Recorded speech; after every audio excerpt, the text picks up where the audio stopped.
Hello everyone, FPL Raptor here and welcome back to the Fantasy Football Fix YouTube channel. In today's video, we're going to be looking at the best budget midfielders to be including on wildcard or potentially using your free transfers on. Without further ado, let's get into today's video.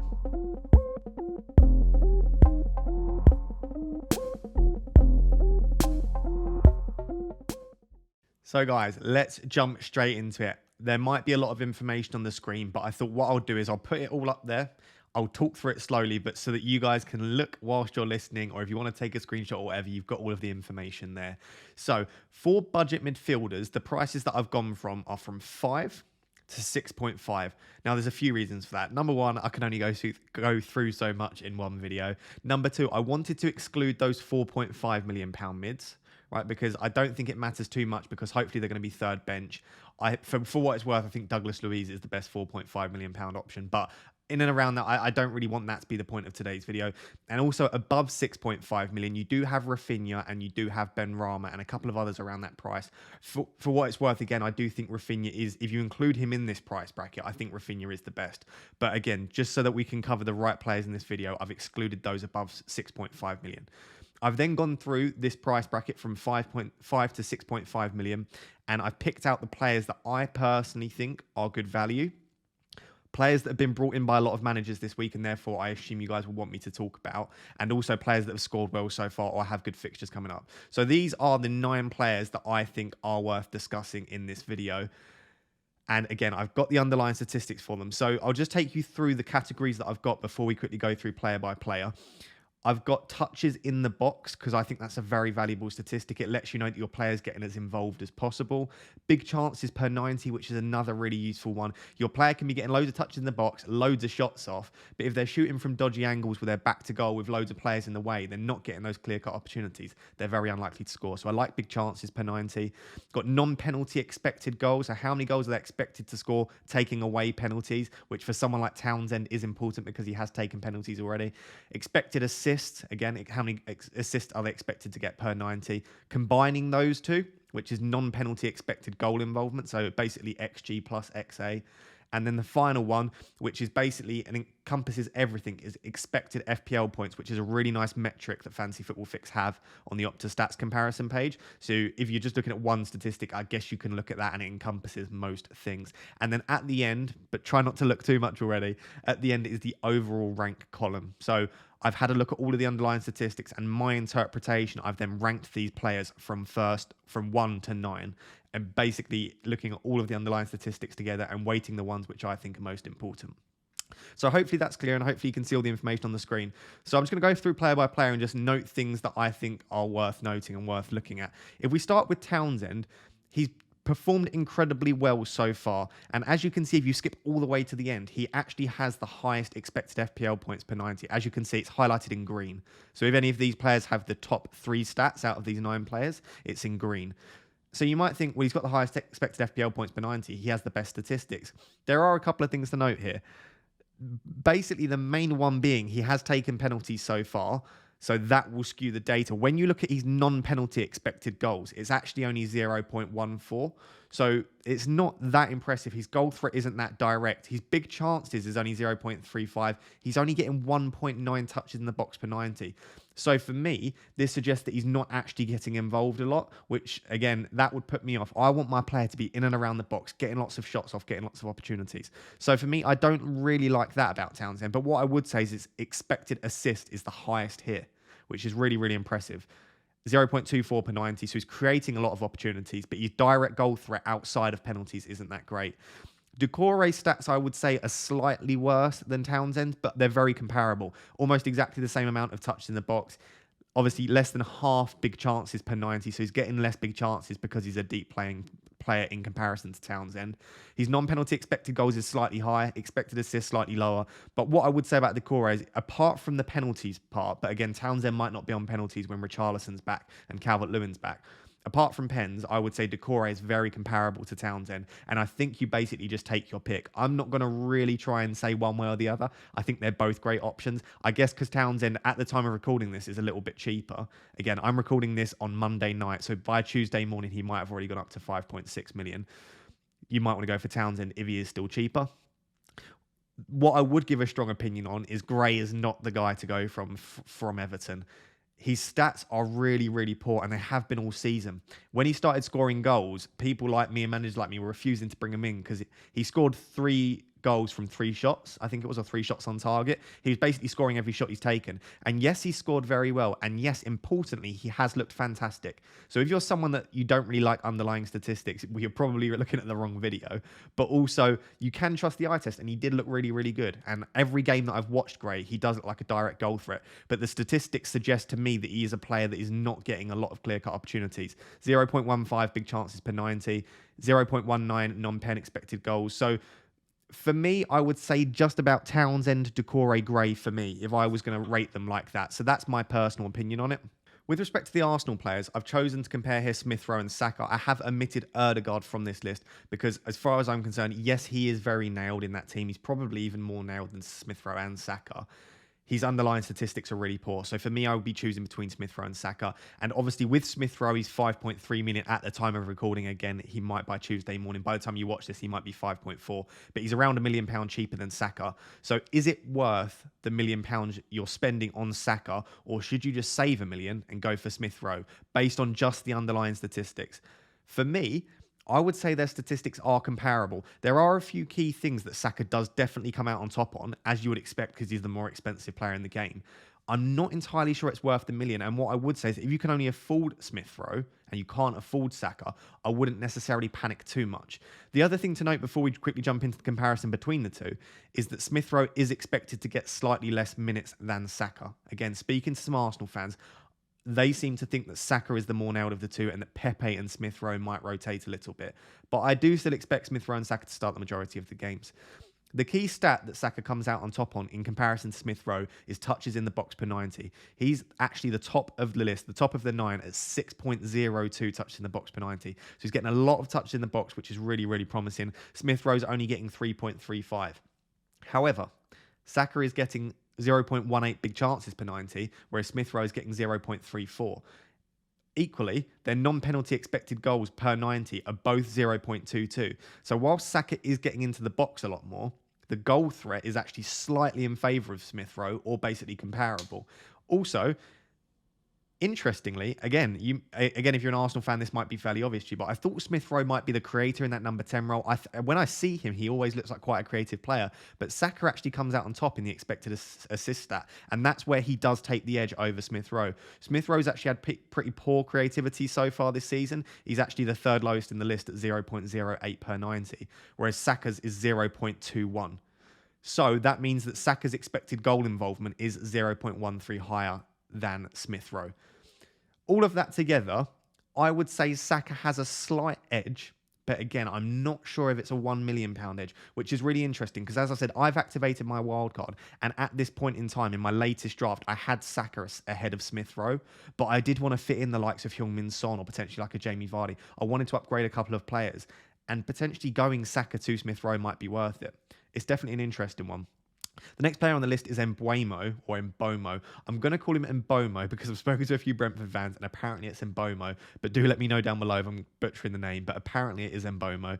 He's actually probably my favourite player on this list with respect to his underlying statistics. He's probably not the best on the list, but I love what I'm seeing with respect to those stats. He is third on this list for touches in the box per 90. However, he is top for big chances per 90. He's getting those clear-cut opportunities. And the reason for that, in comparison to the rest of the players on this list, is he is playing as a striker in an attacking Brentford team alongside Ivan Toney, who is a creative player. So he is going to get those clear-cut opportunities. And I don't see any reason why that would stop so far. His non-penalty expected goals is the second highest on the list. His expected assists, relatively poor at 0.06, but that puts his expected goal involvement at the second best on the list at exactly 0.5. So again, if these statistics are going over your head a little bit, what that means is he's expected to get an attacking return every 2 games for 5.5 million. That is unbelievable statistics for that sort of price. So for me, I'm heavily considering Mbeumo just based on the underlying statistics. Again, we're going to look at the fixtures in the next section, but just based on the underlying statistics, I really like the look of Mbeumo. Kovacic is the next one. I actually included Kovacic on this list because I wanted to prove to the people that keep asking that he's not necessarily the best asset. However, after including him, the stats actually look better than I thought they would. And so I'm not going to completely disregard him in the future. What I would say is it obviously blocks the third Chelsea spot. So I would probably prefer to go double Chelsea defence. And if you're not going double Chelsea defence, I'd probably just go for one Chelsea defender, Lukaku, and leave that third Chelsea spot open so that you can go for Mount, Havertz, Kovacic, another Chelsea. You can choose once you see some trends start to develop in the easier games. That being said, his statistics in general are pretty good. His expected assists are the best thing on the list. The reason his expected FPL points per 90 are so high is because Chelsea keep a lot of clean sheets and they're expected to. So he's going to get a clean sheet point every single game as well. So that does take it into account. And when you're looking at these cheaper players, we do sometimes undervalue clean sheet points. If you want your cheaper players to tick over nicely, an extra point each week is definitely not a thing you should turn your nose up at. What I would say that really turns me off of Kovacic is 0.98 touches in the box per 90. Is really, he's not even getting one touch in the box per 90. And that is because he plays in that like number 8 role. So he's more of a creative threat. He's more likely to slide those passes through to Havertz, Mount, Lukaku, maybe spread the play wide to the wingers. I reckon he's more likely to assist the assister in the future. But so far he's ticked along really nicely, and I definitely don't hate Kovacic, and the stats are definitely better than I thought they would be. Gallagher, as you can see, if you've been looking at the overall rank column, I assume you have. Gallagher's stats, in my opinion, are the best on this list. His touches in the box per 90 are remarkable, considering he's a number 8. He plays a similar-ish, a slightly more attacking role to Kovacic. To be getting 4.49 touches in the box per 90 is absolutely remarkable. Big chances per 90, he's almost competing with Mbomo, sorry, I'm going to keep butchering the name, Mbomo, which is, again, incredible considering he's not playing as a number 9 like Mbomo is. 0.46 non-penalty expected goals is the highest in the list. Again, his expected assists are right up there as well, which means that his expected goal involvement is by far and away the best on the list. What I would say about Gallagher is a couple of things. Number one, his statistics are slowly dropping week by week. He started off the season on fire. I remember the last time I did a video and I really talked about Gallagher in depth. His non-penalty expected goals plus expected assists was 1.08. So at one point a few weeks ago, he was averaging an expected return every game, more so. It's now dropped to 0.61, which is still very, very, very impressive. But if it keeps slowly dropping and really regresses down, then obviously by the time in 3 or 4 weeks that you've picked him on your wildcard, it might have dropped below the likes of Saka and Mbomo.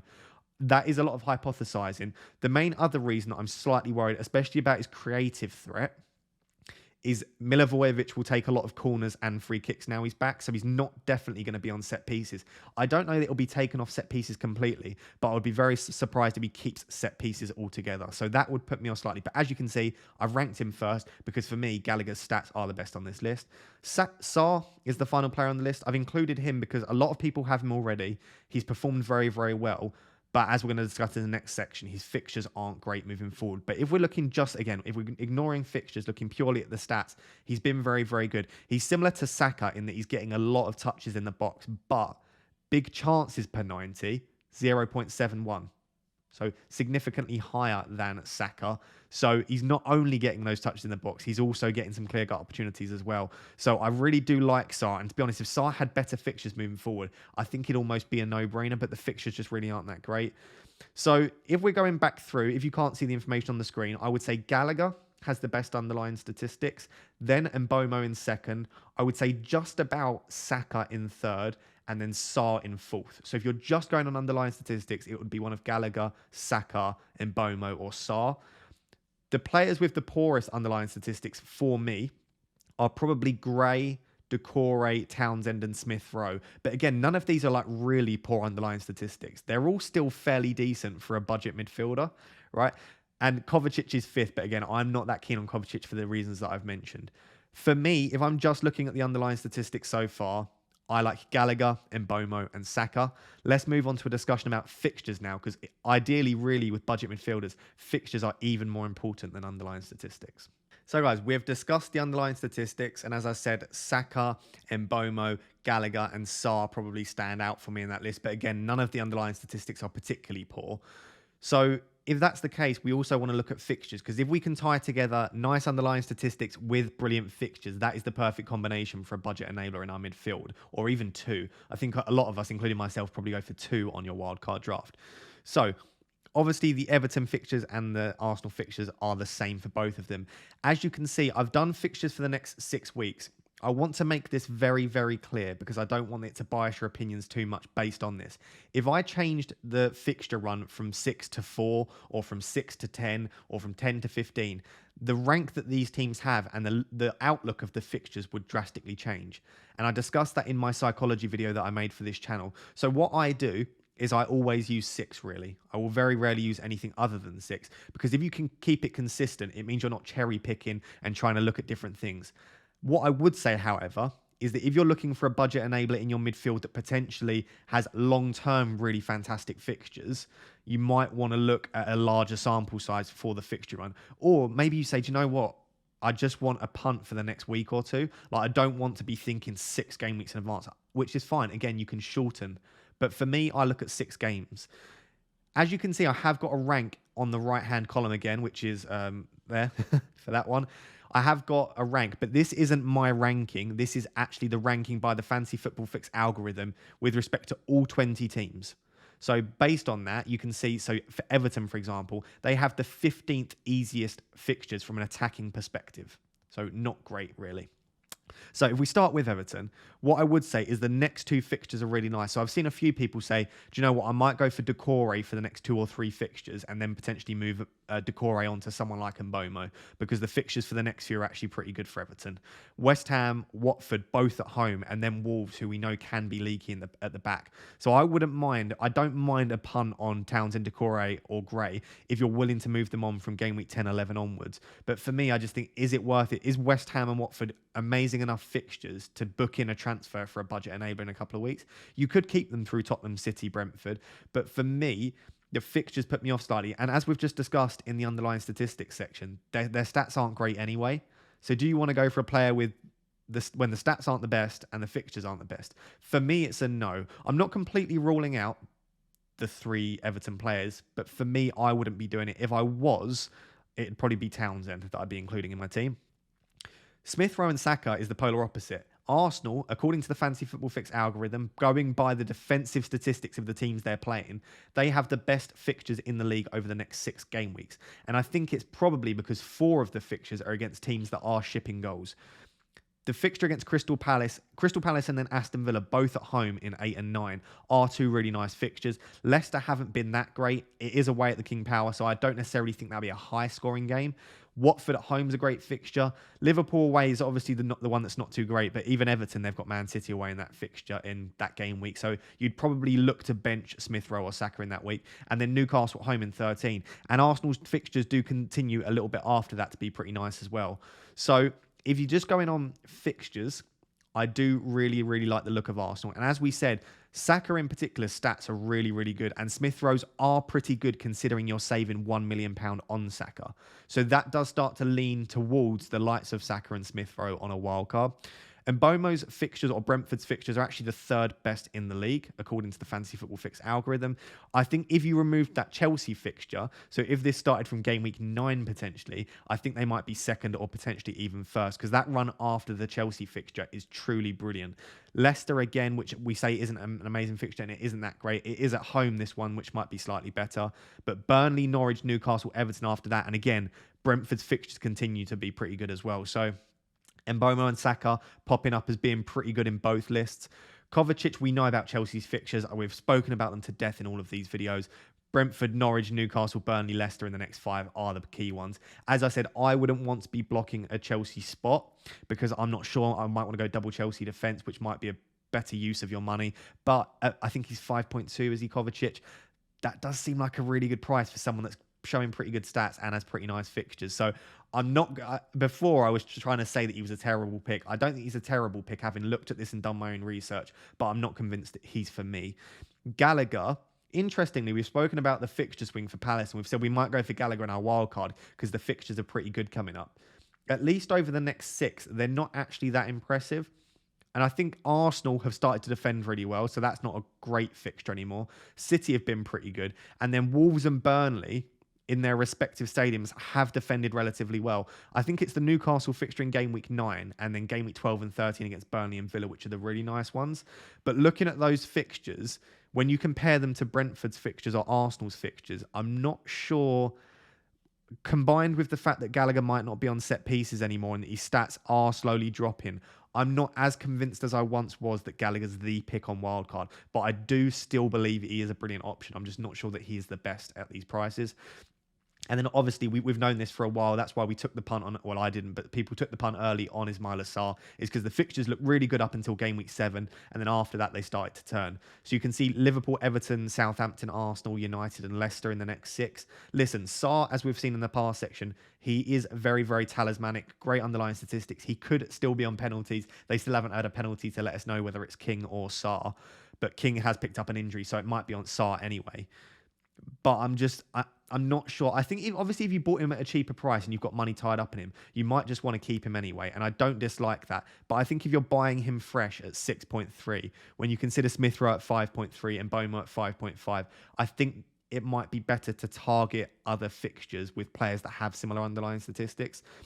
So putting all of this together, looking at the fixtures, looking at the underlying statistics, I'm trying to not be too biased, but there are obviously players that are standing out to me.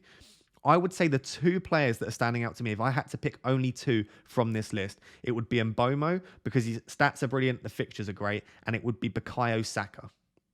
Because, again, the fixtures are fantastic, they're the best in the league, and the stats are good. But what I would say, once again, is that Smith Rowe's stats are not quite as good as Saka's, but he obviously has the same fixtures, and if he can nail down the same amount of minutes as Saka, with the increased big chances he's getting, I do think that he could come close to matching Saka. So for me, and Bomo and Saka, I think if you don't want to go for one of those 2, I do quite like Gallagher still, despite the things we've mentioned, the stats not being that great, and also obviously not necessarily being on all the set pieces now Milivojevic is back. And I do, if you're going to go for an Everton player, I don't mind Townsend and I don't mind Decore. I would, and I'm sorry if Gray starts scoring loads of goals again, but I would recommend Townsend and Decore above Gray. So that's my personal opinion on it. Again, fixtures should be taken into account just as much as underlying statistics, because in these easier fixtures, this is when the budget midfielders are going to be able to perform. But for me, Mbomo, probably then Saka and Smith Rowe, followed by Gallagher, in my opinion.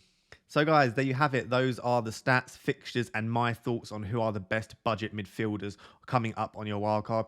As you know, if you've watched my psychology video that I did previously on this channel, it is all about our interpretation of stats. So it is very subjective still, and how we interpret the fixtures, and also sample size. Again, if we increase the fixture run to 8 or 10 game weeks, it might completely change. So do take all of this with a pinch of salt, except that it is an interpretation in my opinion, but I still do hope it was very valuable for you guys, whether you're on wildcard or not. If you are enjoying the content here on this channel, on the Fantasy Football Fix channel, please do remember to like, comment, and subscribe. It really helps the channel to grow and to be found by other people, and we do really appreciate all the support that you give us. We make sure that we read all the comments as well, so thank you so much. But until next time guys, thank you very much. Bye bye.